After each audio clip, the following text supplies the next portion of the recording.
Welcome to the Gray Zone on Al Jazeera Net. In this two-part interview, we are joined by Professor Sharifa Zahur, one of the sharpest and the most courageous analysts on the Middle Eastern geopolitics.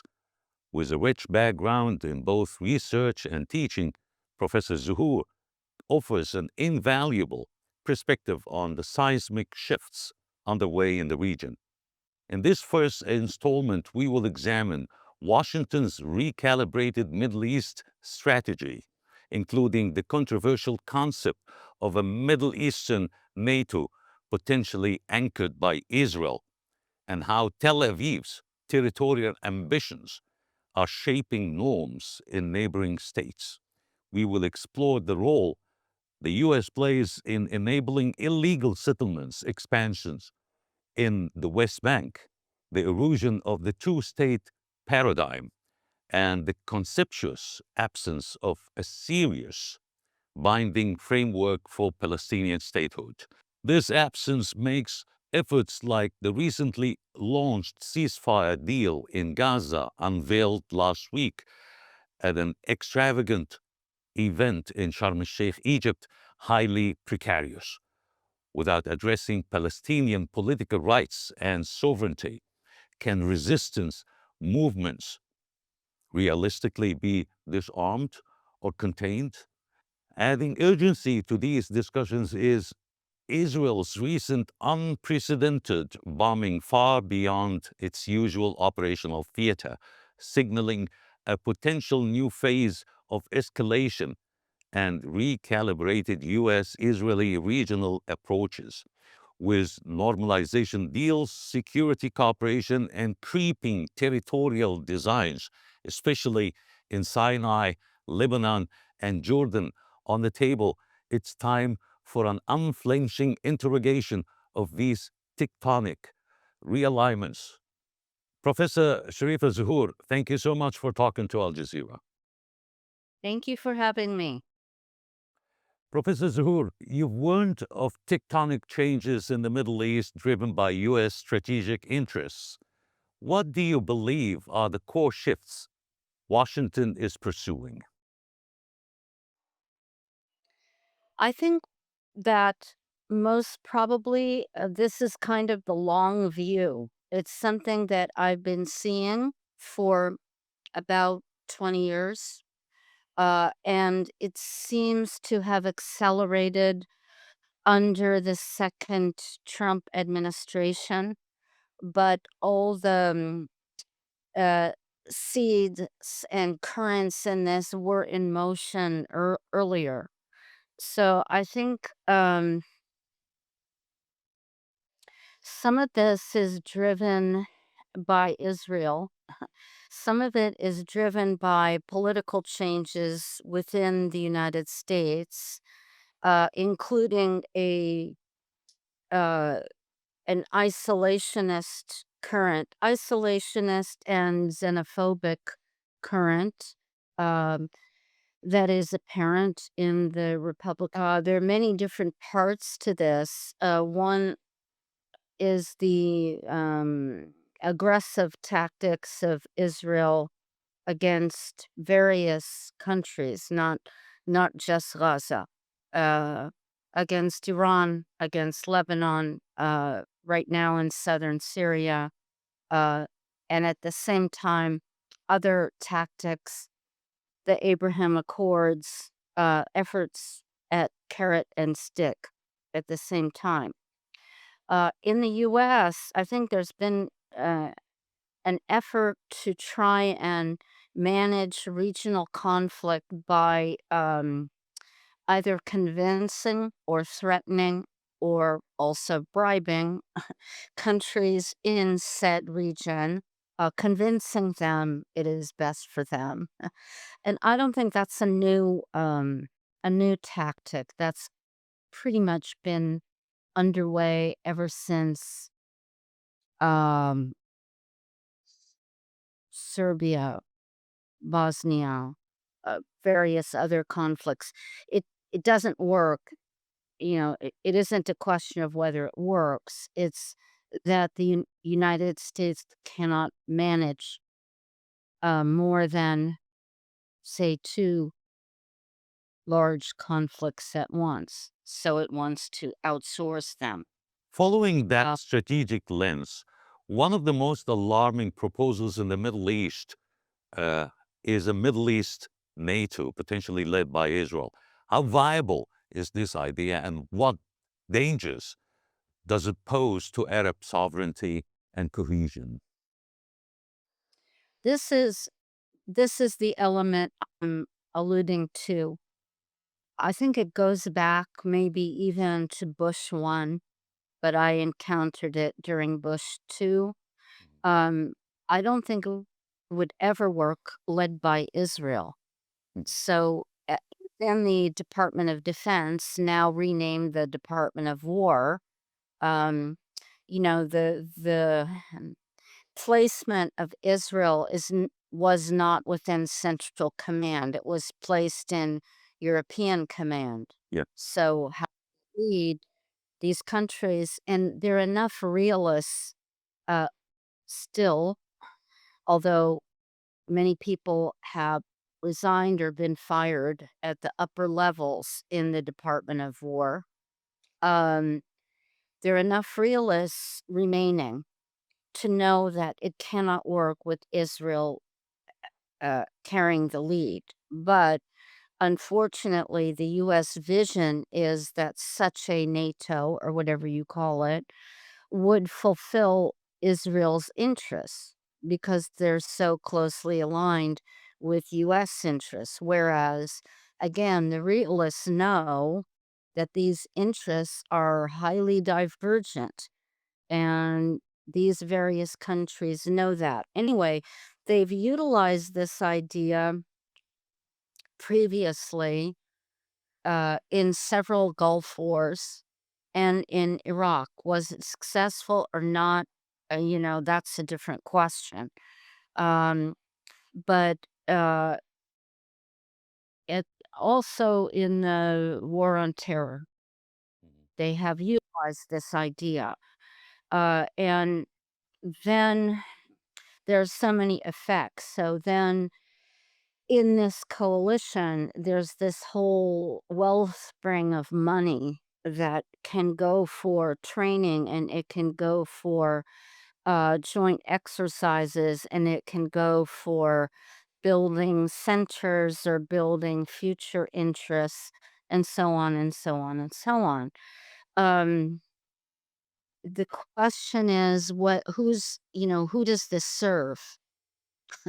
So so that's the question each of these countries has to answer itself. Does it mean a mutual defense what occurred over the last 2 years?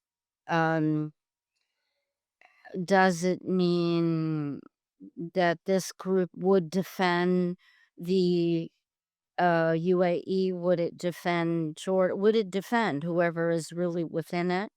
Or is it simply a practical measure for the United States to take to advance its own interests? Your answer brings us to normalization. How do Arab states really view the idea of normalizing security and intelligence coordination with Israel under Western umbrella? Are they acting out of belief, necessity, or pressure? I think it's a combination of really belief. I also don't think we can view any of these military, strategic slash political entities as coherent. There are different views within each one. Um, so just as, there was the old Iraqi army, and now there is the new Iraqi army. Um, there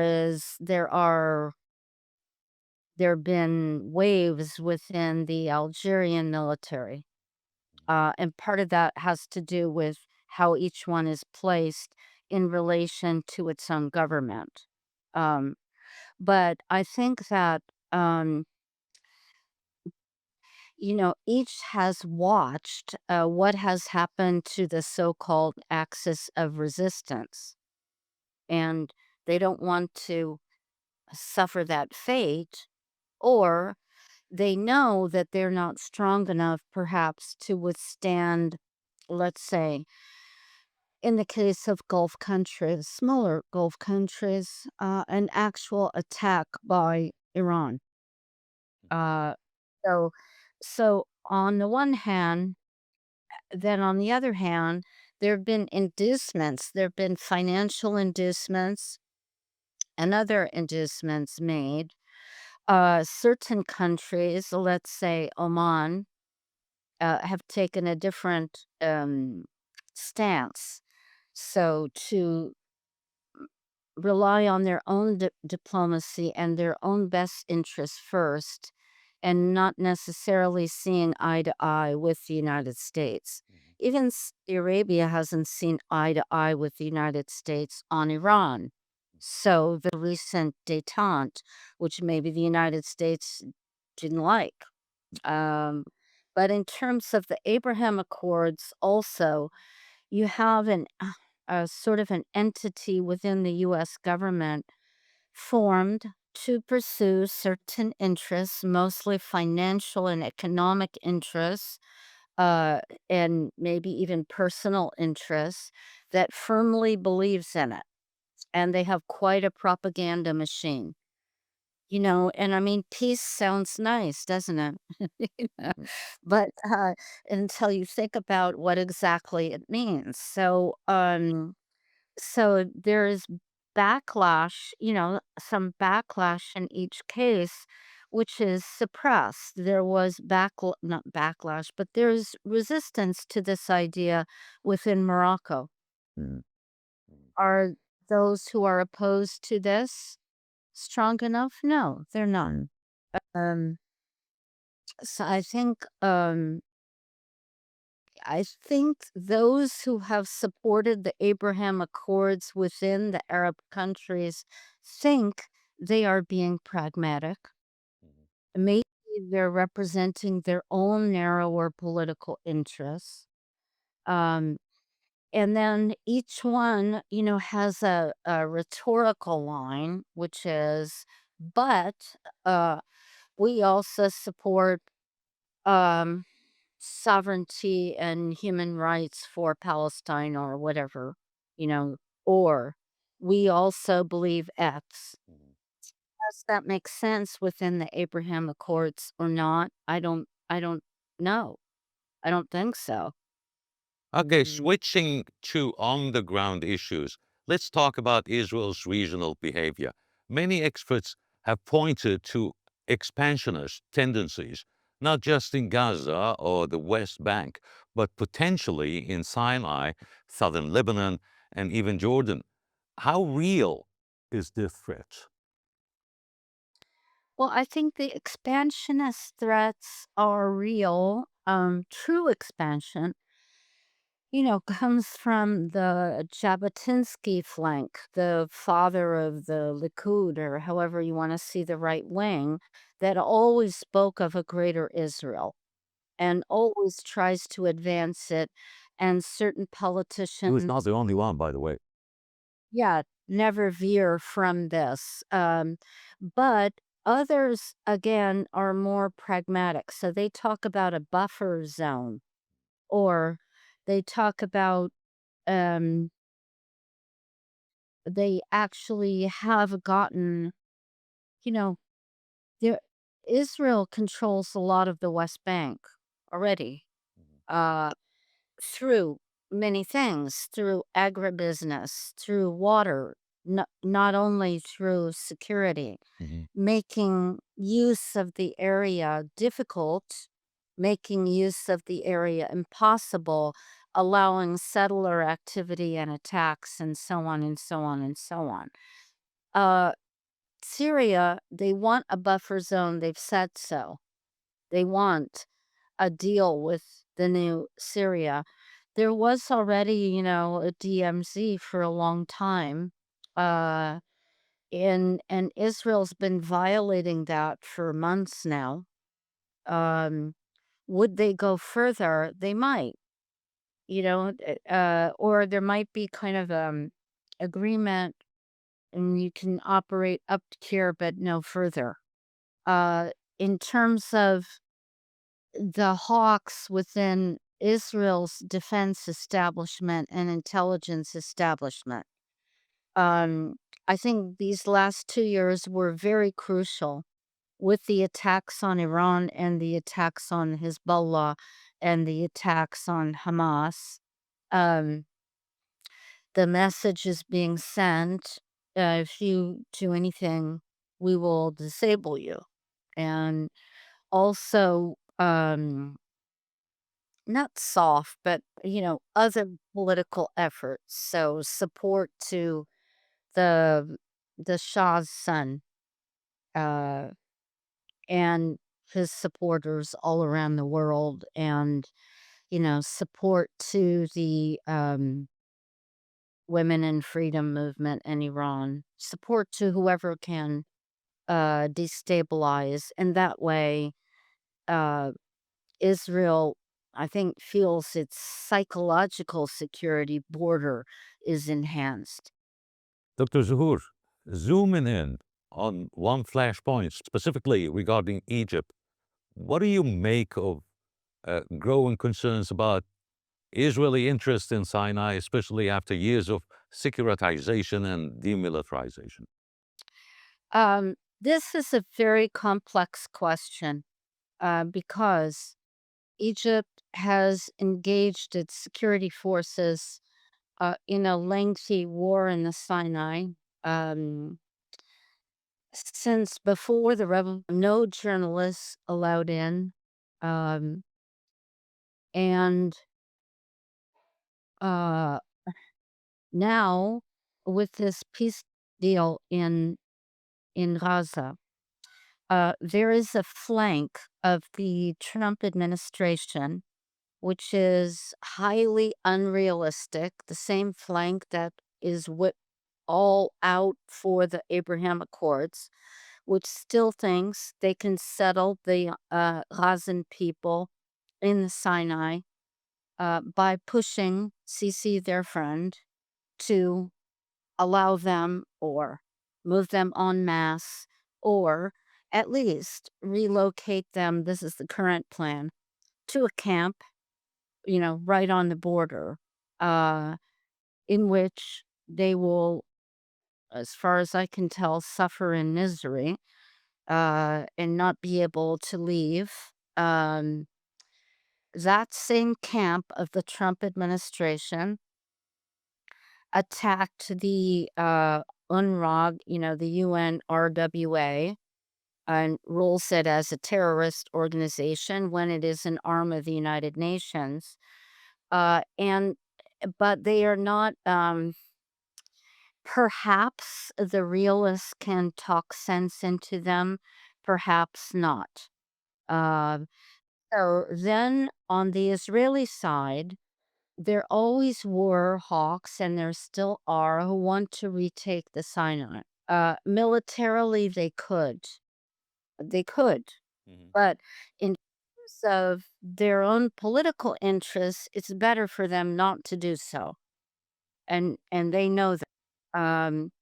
Now, for Egypt, um, it's as if the American side, along with Israelis, are completely deaf to the argument of, if you displace people and they can't come back, they become permanent refugees. So, who wants them to be permanent refugees?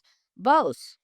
So, neither both Israel and the US have always claimed that they do not understand why other Arab countries don't patriate the Palestinians. Move on. That's been their line. Mhm. And this is the line of those in this camp. Is that good for Egypt? It's not really good for Egypt. Um, there are many, who have escaped from Gaza to Egypt. There are many from Syria who were able to come to Egypt. And there are many, other groups in Egypt, fleeing, attempting usually to get to a third point.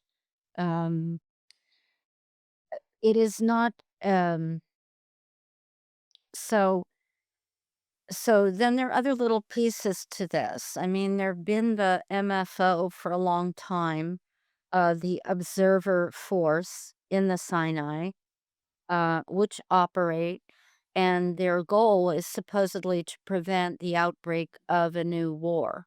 Mhm.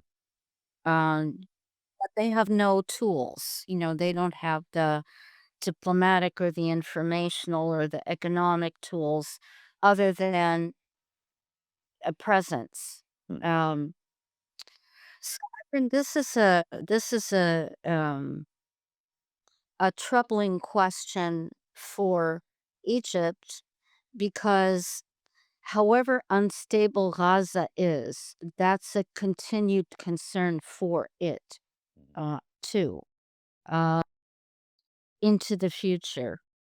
But nothing has happened now.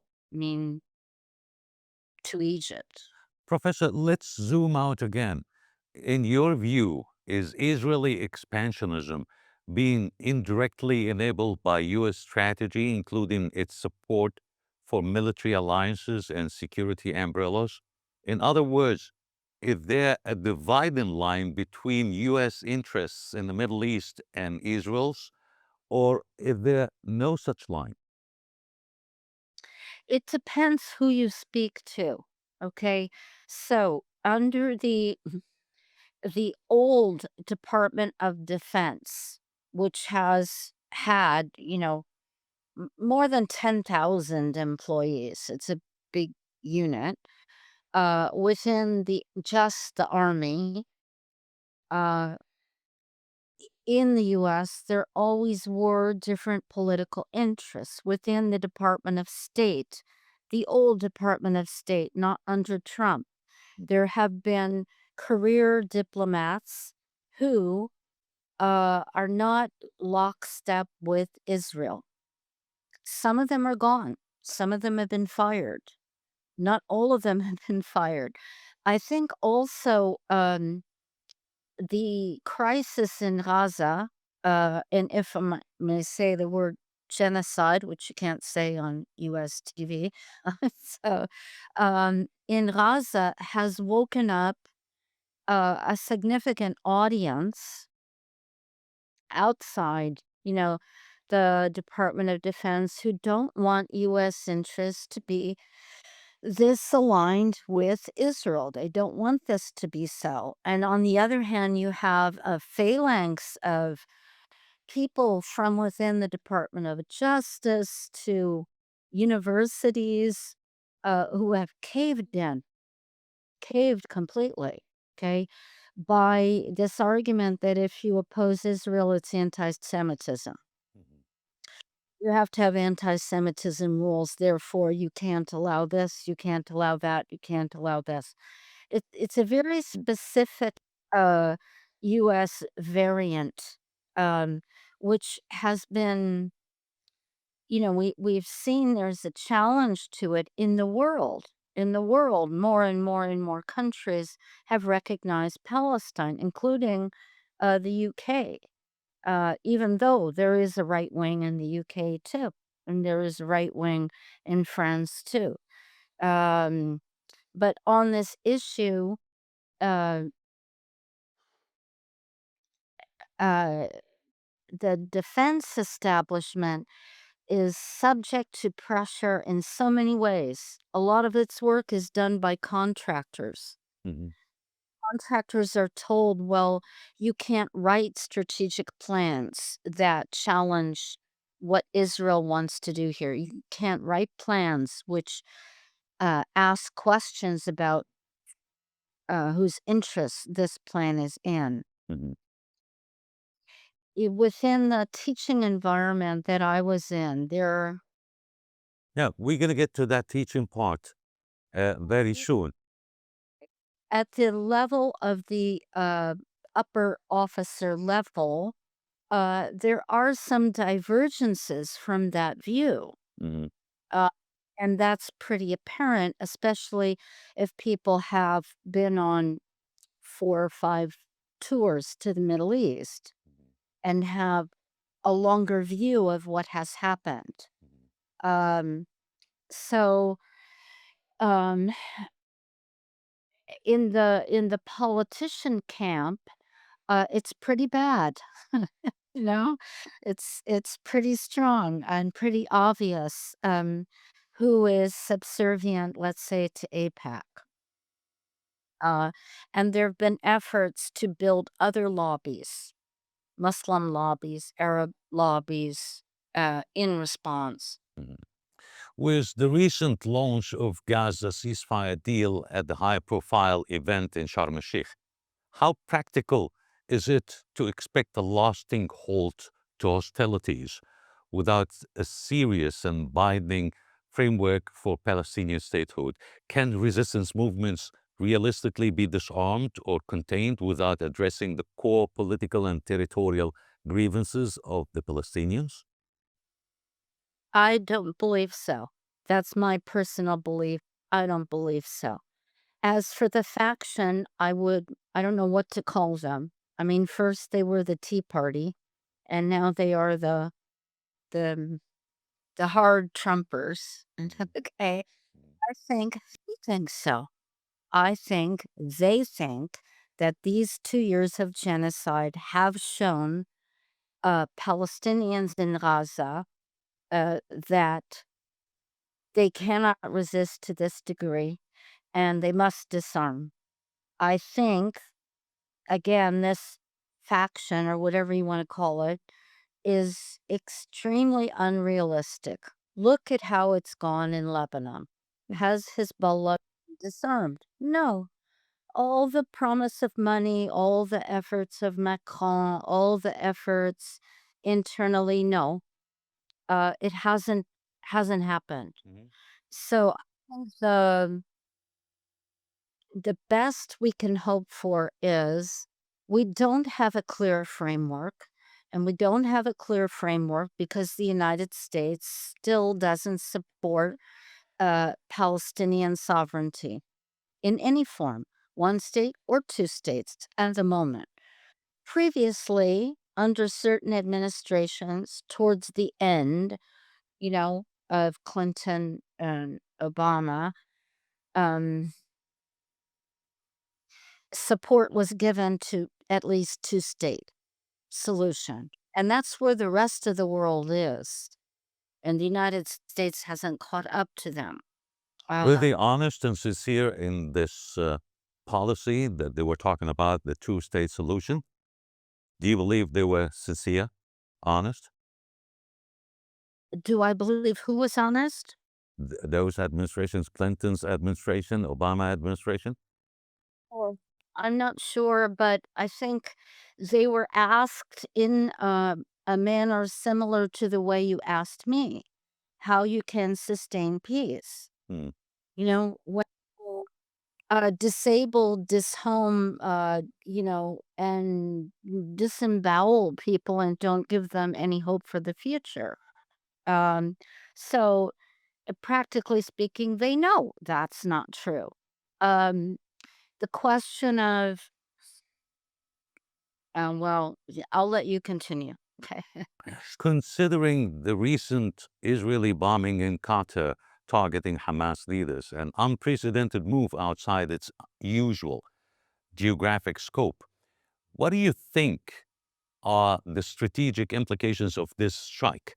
Could this represent a shift or escalation in Israeli and U.S. strategy in the region, signaling a broader approach towards Middle Eastern countries? It could, and I think it And did. how might this affect regional stability and U.S. relations with the Gulf states? I think indeed they are shaken. But also I believe, I might be wrong, that they were pre-informed, but within a short time frame. Mhm. Therefore, they couldn't do anything. I think this started with the attack on Iran, and I think it is the hard line within the Trump 2 faction that has gone along with the hawkish movement in Israel. Um, and I think there is a division even in Israel about how wise this is. So if you can have a negotiator like Qatar hosting the negotiations and then try to assassinate them, what good does it do to hold negotiations? This is the question people are going to ask. Why bother? And um, the assurances after the fact are not, I don't think those are sincere. This was meant to be done and it was done. And it was meant to shake everyone that no matter how we let you have a role, no matter what role we decide you will have in this security framework, if you ally with them, if you allow Hamas to stay, we will bomb you. We will bomb them. We will destroy them in a targeted manner. And so, again, I know there are members of the faction of whom I speak who thought they could compel Qatar to evict Hamas, not host Hamas, not host these meetings. Exactly where would they go? I don't know, you know. Um, but that line, I mean, again, this is what, Israel bombed Tunis, as you remember, and so the enemy is Hamas, the enemy is not Qatar, but the effect will be felt by all. So I think that faction feels only the stick works and that somehow Qatar will ease Hamas out. I don't know how, you know, and they might relocate, I don't know where, to Turkey. I don't know. Okay. But they wanted Hamas to be no more. And that has not been accomplished. So, it's kind of a Hegelian pattern here. Okay, so if your reaction is too strong, your resistance is martyred and becomes stronger. Then your reaction is too strong, etc. So, uh, thesis, antithesis, counter thesis. Turning to the diplomatic narrative, given the ongoing entrenchment of settlements and de facto annexation, and in light of just yesterday's the Knesset's decision to annex West Bank, don't you think the Western continued support for the myth of two-state solution is simply a smokescreen for managing the conflict while allowing Israel to finalize the annexation? Well, I mean, the Trump 2 group, whatever we want to call them, do not support a two-state solution. They don't. They want s- um But they want at least Europe on its part, Europe. supposedly support the two-state solution. Yes, and I think the elements in Europe who support Palestinian sovereignty will do not support the annexation of the West Bank. Mhm. Um And the problem is it's sort of been a de facto annexation up to now anyway. So the exclusion of any Palestinian presence in the peace deal in Sharm el-Sheikh, then, what are you left with? I mean, it's sort of even the treaty on Japan after World War II in San Francisco, Japan was present. So to say the Palestinian Authority doesn't matter, uh, that's not a very hopeful sign. Mhm. Uh, so that's a sign from those who feel they can create something new. Mm. They can. funnel a bunch of money to clans in Gaza, and maybe they'll find some clans in the West Bank, and maybe they'll come up with some new name for it. Um, I don't think this is realistic, and I think it is destined to fail. Why Uh, do you think the global conversation is not seriously exploring the one state democratic solution, where Jews, Muslims, and Christians live under equal rights?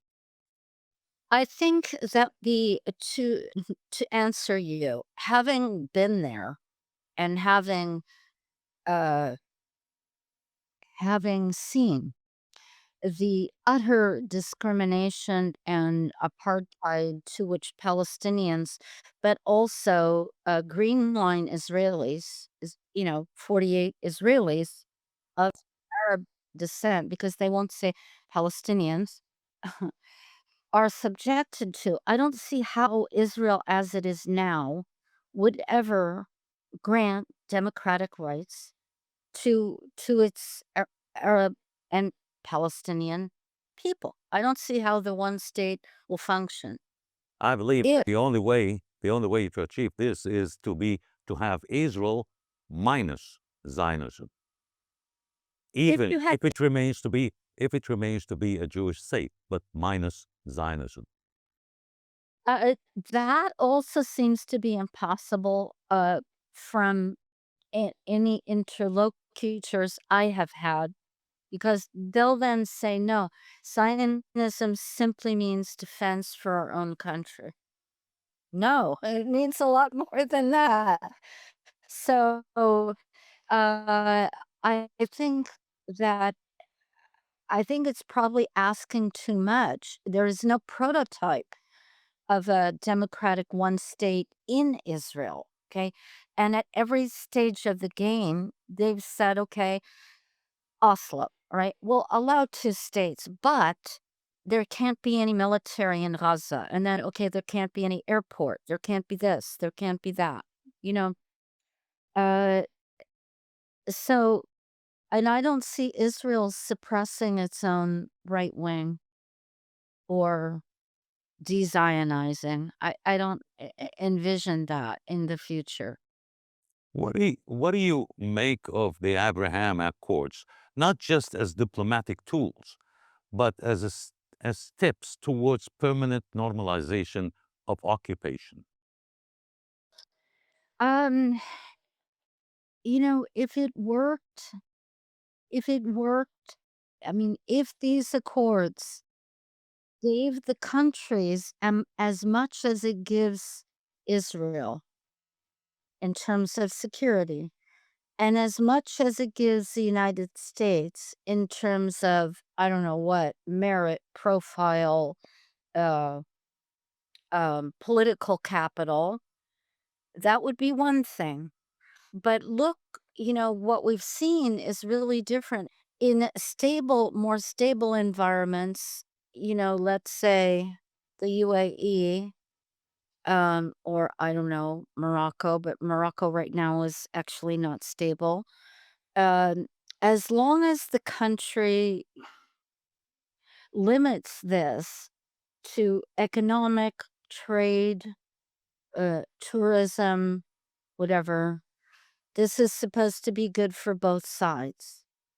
But it is not good for the countryside. It's not. I don't really see that it benefits the Emirates of the future, who cannot exist just as an entity independent of the region. Um, and uh, it encourages whatever opposition there is within each country that's signed, because you can attempt to wipe out Arabism. Uh, it's been on the decline, but it's not gone.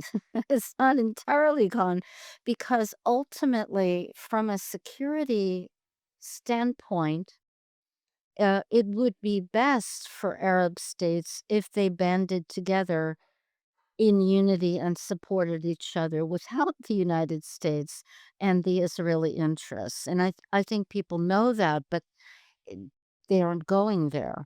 That's almost impossible now. In this first segment, Professor Zuhur revealed how U.S. policy is actively reshaping the Middle East, promoting new security architectures, and bolstering Israeli territorial ambitions at the expense of Palestinian statehood. We scrutinized normalization deals, the fragility of the two-state framework, and the dismissal of a one-state democratic option. The absence of a binding Palestinian state framework makes the recently launched Gaza ceasefire deal, presented with much fanfare in Sharm el-Sheikh, a fragile and precarious. Without addressing Palestinian political rights, efforts to disarm or contain resistance movements are unlikely to achieve lasting peace. The recent Israeli strikes, far beyond their usual operation theater, add a new layer of complexity, potentially signaling a more aggressive posture that could redraw regional alliances and test Gulf states' alignments.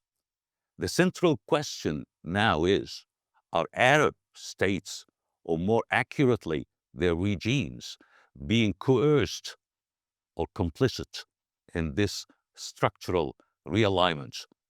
And what do they stand to lose? Up next, in the next part, we widen the lens, analyzing how Russia and China are positioning themselves, the unraveling of the NPT in a nuclear-armed region, and lessons from Professor Zuhur's brief tenure at the U.S. Army War College. Join us for part 2 of The Gray Zone on Al Jazeera Net.